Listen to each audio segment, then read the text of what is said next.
তখন সকাল 7টা হবে। হঠাৎ করে হুড়মুড়িয়ে দেও নদীর গর্ভে চলে গেল বাঁধের প্রায় 30 মিটার অংশ। চরম ভোগান্তির শিকার 200 পরিবারের 600 এর বেশি মানুষ।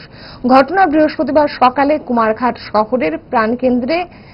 দেওঘাট থেকে পুরাতন শিবথলি যাওয়ার মূল সড়কটি হঠাৎ করেই দেও নদীর গর্ভে তলিয়ে যায়।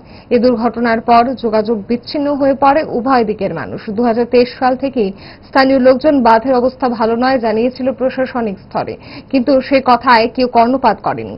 দপ্তরের চরম গাফিলতির কারণে বৃহস্পতিবার সকালে হঠাৎ এই বাঁধের এমন অবস্থা। সামান্য কাজ হলেও তা ছিল অত্যন্ত নিম্নমানের এবং বছর না ঘুরতেই সেটা প্রমাণিত হলো।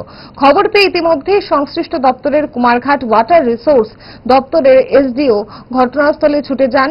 তিনি দ্রুত মেরামতের আশ্বাস ছাড়া তাৎক্ষণিক কোনো কার্যকরী ব্যবস্থার বিষয়ে কিছু বলতে পারেনি।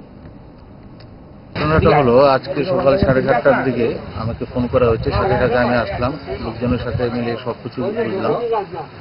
ব্যাপার হয়েছে বাঁধ তো অনেক পুরানো, কিন্তু বাঁধ পুরানো হলেও আমাদের হঠাৎ বাঁধের বিপরীত দিকে জল জমার কারণে দীর্ঘদিন থেকে ওটা সিপেজ হয়ে এটা সম্ভবত আমরা আপাতত বিশ্লেষণ করেছি এই কারণে হতে পারে আর কি। এখন খুব শীঘ্রই আমরা এই মাটি তাড়াতাড়ি ফিল করে এই যা কাজটা সম্পূর্ণ করে মানুষের যাতায়াতের জন্য আমরা আশা করি 2-3 দিনের মধ্যে আমরা কাজটা শেষ করে দিতে হবে। হ্যাঁ, আমরা এস্টিমেটও করে পাঠিয়েছি। যদিও ওয়াটার রিসোর্সের আমাদের কাজের মধ্যে ড্রেন করে না, তবুও তারপরে আমরা এস্টিমেট করে পাঠিয়েছি, যেহেতু যখন দেখেছি এখানে ড্রেন না থাকলে বাঁধের পৌঁছে দিয়ে হতে হবে।